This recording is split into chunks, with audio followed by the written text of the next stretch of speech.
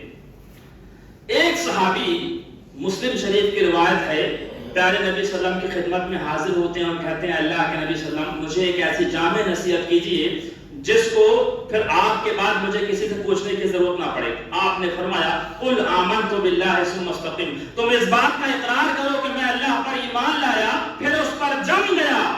میرے بھائیوں، دین پر ثابت قدم، عام طور پر آپ نے دیکھا ہوگا اسلام قبول کر لینا، کلمہ پڑھ لینا آسان ہے، آسان ہے۔ ایک انسان مسلمان ہو گیا، کلمہ پڑھ لیا، آسان ہے۔ اس کے مقابلے میں وہ شخص جو دین کے تقاضوں کو پورا کرتا ہے یہ بہت مشکل کام ہے، اور جو دین کے تقاضوں کو پورا کرتا ہے آج کے اس فتنے کے زمانے میں چاروں طرف فتنے ہی فتنے، شرک کا فتنہ، بدعت کا فتنہ، اور اسی طریقے سے گمراہیت کا فتنہ، اور بے شمار فتنے ہمارے سامنے ہیں۔ ایسے موقع پر کوئی مسلمان اگر قرآن اور سنت کے مطابق، صحیح حدیث کے مطابق اس گئے گزرے زمانے میں اگر اس پر عمل کرتا ہے، سنت رسول کے مطابق عمل کرتا ہے، تو ابن ماجہ کی روایت ہے، پیارے نبی جناب محمد رسول اللہ صلی اللہ علیہ وسلم نے فرمایا آپ صلی اللہ علیہ وسلم کے زمانے میں جیسے 50 صحابہ کرام کو جو ثواب ملتا تھا، اس گئے گزرے زمانے میں اگر سنت رسول کے مطابق کوئی آدمی اپنی زندگی گزارتا ہے تو اس کو 50 صحابی کے برابر اللہ تعالیٰ ثواب عطا فرمائے گا۔ اللہ اکبر۔ میرے بھائیوں، کوئی معمولی درجہ نہیں ہے ہمارا اور آپ کا۔ اللہ تعالیٰ نے ہم کو مسلمان بنایا ہے، اللہ کا دین ہم کو عطا کیا ہے، اور یہی عہد و پیمان ہم نے اللہ تبارک و تعالیٰ سے کیا ہے۔ کیا مطلب ہے لا الہ الا اللہ محمد رسول اللہ کا؟ اللہ تعالیٰ کی عبادت کریں گے محمد رسول اللہ صلی اللہ علیہ وسلم کے طریقے کے مطابق، یہی تو مطلب ہے کلمے کا، اور دوسرا کوئی مطلب نہیں۔ یہی عہد و پیمان اللہ تعالیٰ نے بنی اسرائیل سے بھی لیا تھا۔ جانتے ہیں بنی اسرائیل کون سی قوم تھی؟ پیارے نبی صلی اللہ علیہ وسلم سے پہلے جتنی قومیں، پیغمبروں کی جتنی قومیں گزری ہیں ان کو بنی اسرائیل کہا جاتا ہے۔ سارے پیغمبر پہلے بنی اسرائیل میں آیا کرتے تھے۔ اس قوم کو بڑا غرور پیدا ہو گیا کہ سارے پیغمبر ہمارے خاندان میں ہیں، ہم اللہ کے چہیتے ہیں، اور پھر یہ پیغمبروں کا انکار کرنے لگے، ان کی نافرمانی کرنے لگے، ان کے احکامات کو فراموش کرنے لگے۔ اللہ تعالیٰ سے جو عہد و پیمان لوگوں نے اطاعت اور فرمانبرداری کے حوالے سے لیا تھا اس کو توڑ مروڑ کرنے لگے۔ اللہ تعالیٰ نے اسی قوم کو سزا عطا فرمائی۔ وہ کون سی سزا تھی؟ 4 سزائیں قرآن مجید پڑھ کر دیکھیے آپ۔ ان الذين يشترون بعهد الله وبايمانهم ثمنا قليلا، اللہ کی آیتوں کو بیچ دیتے تھے۔ جیسے آج دیکھیے آپ قرآن مجید کی آیتوں کو توڑ مروڑ کر قرآن اور سنت کا معنی مفہوم کچھ ہے، لوگ اپنے مفہوم کے مطابق، اپنے سمجھ کے مطابق اس کو ایسے پیش کر دیتے ہیں۔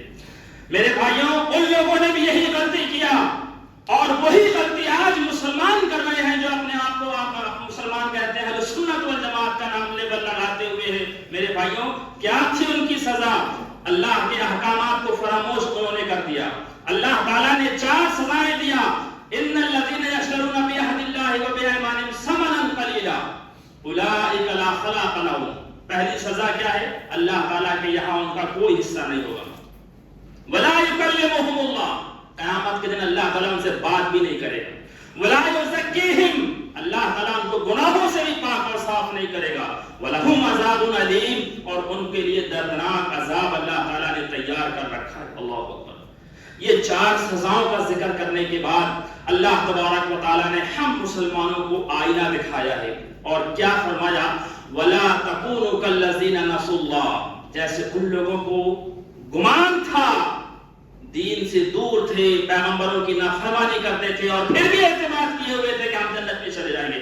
آج وہی مزاج مسلمانوں کا ہے کہ نہیں؟ آپ دیکھ لیجیے، شرک میں ڈوبے ہوئے ہیں سر سے لے کر پیر تک، بدعت و خرافات میں پڑے ہوئے ہیں، نمازوں سے کوئی سروکار نہیں، قرآن و سنت کی کوئی سمجھ نہیں، اور پھر بھی یہ دعویٰ ہے کہ ہم جنت میں چلے جائیں گے، ہمارے پیغمبر ہم کو ہماری بخشش کروا لیں گے۔ مختلف قسم کے خیالات ان کے ذہن و دماغ میں ہیں۔ میرے بھائیوں، بنی اسرائیل کی قوم کو سامنے رکھ کر اللہ تبارک و تعالیٰ نے یہ مسلمانوں کو آئینہ دکھایا ہے۔ وَلَا تَكُونُوا كَالَّذِينَ نَسُوا اللَّهَ، جیسے ان لوگوں نے اللہ تعالیٰ کو بھلا دیا تھا، دین پر ثابت قدم نہیں رہ پائے تھے۔ کئی مسلمان تم بھی ایسے مت ہو جانا، اگر تم ایسے ہو جاؤ گے تو اس کی سزا کیا کیا ہے جانتے ہیں آپ؟ وَلَا تَكُونُوا كَالَّذِينَ نَسُوا اللَّهَ، اللہ تعالیٰ کو ایسے مت ہو جاؤ جنہوں نے اللہ تعالیٰ کو بھلا دیا. فَأَنْسَاهُمْ أَنفُسَهُمْ، آج ہم نے بھی اللہ تعالیٰ کو بھلا دی. آپ دیکھیے، آپ عبادتیں اللہ تعالیٰ نے جو نافذ کیا ہے، ان عبادتوں کی حالت ہماری زندگی میں کیا ہے؟ ہمارے اپنے گھروں میں ہر مسلمان اپنے گھر کا حالات کے جائزہ لے، کوئی کسی سے بولنے کی ضرورت نہیں ہے.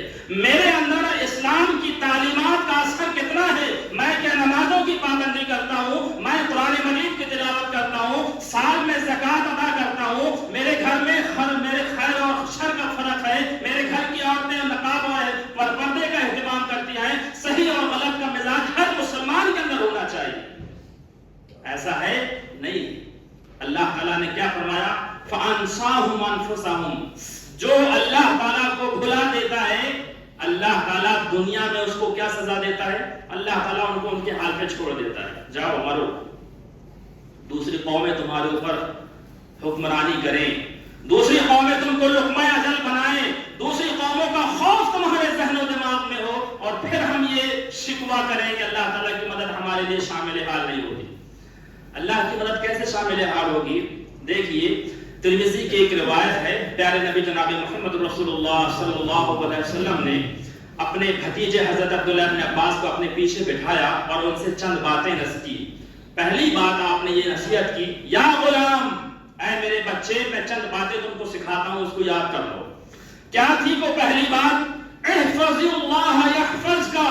اے میرے بچے، چھوٹے بچے تھے 9-10 سال کے، اے میرے بچے ان باتوں کو یاد کر لو. احفظ اللہ یحفظک، اللہ تعالیٰ کی حفاظت کرو، اللہ تعالیٰ تمہاری حفاظت کرے گا. کیا معنی اللہ کی حفاظت کرنے کا؟ اللہ کی حفاظت کرنے کا معنی یہ ہے کہ اللہ کے احکامات کی حفاظت کرو. اللہ تعالیٰ نے جو احکامات نازل کیے ہیں ان احکامات کی حفاظت کرو، پابندی کرو، اس پر جم جاؤ، اللہ کی عبادت کرو.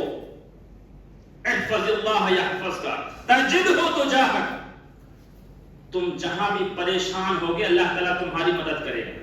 لیکن ہمارا معاملہ کیا ہے؟ تعرف الی اللہ فی الرخاء یعرفک فی الشدہ. پیارے نبی نے فرمایا کہ جب خوشحالی آئے تو اللہ کو یاد کرو. خوشحالی میں کوئی یاد کرتا ہے؟ ذرا بینک بیلنس کیا آیا، کاروبار کیا اچھا ہوا، دنیا کی شہرت کیا ملی، اللہ کے احکامات کو فراموش کر دیا اس مسلمان نے. خوشحالی میں اللہ کو یاد کرو، پریشانی اور مصیبت آئے گی اللہ تم کو یاد کرے گا. جب پریشانی آتی ہے تو لمبی لمبی دعائیں انسان کرنے لگتا ہے. تو آپ صلی اللہ علیہ وسلم نے فرمایا احفظ اللہ، اللہ کی حفاظت کرو. آج ہم کہتے ہیں، آپ دیکھیے کس قدر ہر مسلمان اپنے اپنے طور پر پریشان ہے، خارجی طور پر بھی، داخلی طور پر بھی، دوسروں کے رحم و کرم پر زندگی گزار رہے ہیں، اور دوسری قومیں ہمارے اوپر جو ہے کسی طریقے سے لقمہ اجل بنانے کی فکر اور کوشش کر رہی ہے. اور ہم سوچتے ہیں کہ اللہ کی مدد شامل حال ہوگی. کیسے اللہ کی مدد شامل حال ہوگی؟ ہمارے اعمال میرے بھائیوں اتنا قرآن اور سنت سے ہٹ گئے ہیں، اللہ کے دین سے ہٹ گئے ہیں، اللہ کی عبادتوں سے ہٹ گئے ہیں. شاعر کہتا ہے تیرے اعمال سے ہے تیرا پریشان ہونا. یہ جو پریشانیاں، مصیبتیں، یہ وبائیں، یہ عذاب اور یہ مالوں کی تنگی اور یہ مال کی کمی اور مختلف بیماریوں کے جو انبار لگے ہوئے ہیں، اس کی اصل وجہ کیا ہے؟ یہ ہمارے اپنے اعمال کی وجہ سے. آج آپ دیکھ لیجئے، ایک مسلمان جب دوسرے مسلمان سے یا کسی انسان سے اگر کاروبار کرنے کی کوشش کرتا ہے، کاروبار کرتا ہے، تو وہ ڈرتا ہے کہ کہیں ایسا نہ ہو کہ دھوکہ دے، ہمارا مال نہ ہڑپ کر جائے. اور یہ مسلمان غیروں سے جو ہے سودا اور کاروبار کرنے کو ترجیح دیتے ہیں. میرے عزیز نوجوان دوستو، ہماری زندگی کیا تھی؟ ہم اللہ کا انتخاب ہیں، اللہ تعالیٰ نے ہم کو چنا ہے دوسری قوموں کے لیے، اور ہماری یہ حالت ہوگی. شاعر کہتا ہے تیرے اعمال سے ہے تیرا پریشان ہونا، ورنہ مشکل نہیں مشکل کا آسان ہونا. ساری دنیا پر حکومت ہو تیری ہے مسلم، تو سمجھ جائے اگر اپنا مسلمان ہونا. میرے بھائیوں، اللہ تعالیٰ اپنے مومن بندوں کی مدد کرتا ہے، ان مومن بندوں کی جو دین پر جمے رہتے ہیں. حالات کچھ بھی ہو جائیں، ماحول کچھ بھی ہو جائے، دنیا کے خزانے